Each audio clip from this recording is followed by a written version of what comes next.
Well, air crash investigators have praised the quick thinking of a pilot involved in the SeaWorld helicopter collision tragedy. 4 people were killed instantly, but authorities say the death toll could easily have been much higher. We're joined now by Adam Walters on the Gold Coast. Adam, the pilot is being hailed a hero. That's right, Christy.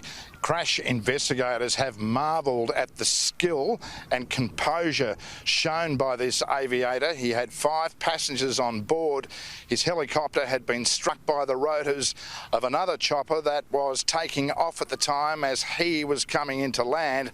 He had a matter of seconds to make judgments that saved lives. This is what the Air Transport Safety Bureau had to say about that. The second helicopter coming into land.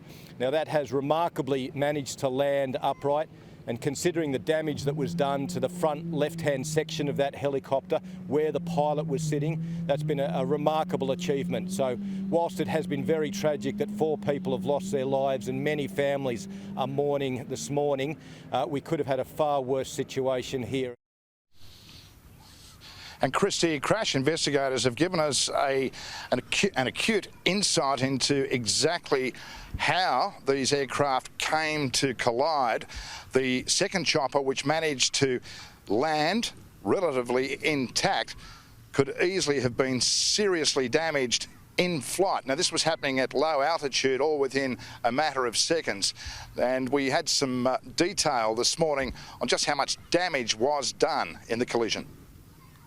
The forces involved in coming down, not only in the actual collision, are substantial, but obviously in the uncontrolled fall, which essentially is what it was once it's lost its main rotor, are considerable. And that's why 4 people lost their lives.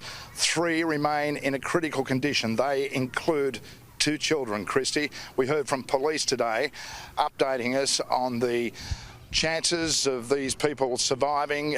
Police said the scenes they confronted were horrendous, and they praised those volunteers who got in private boats and went to the sandbar near SeaWorld as first responders. There were 7 persons on board, 6 passengers, 1 pilot. The pilot is deceased, and there are 3 other deceased persons. They're all adults. The 3 other critically injured, they're currently in hospital, still receiving some treatment. 2 juveniles and 1 adult. I believe that the mother and son, and also 1 other juvenile. And that juvenile to whom the police officer referred has had to be transferred to the Queensland Children's Hospital in Brisbane, and he remains in a critical condition. Christy. Adam, thank you for the update.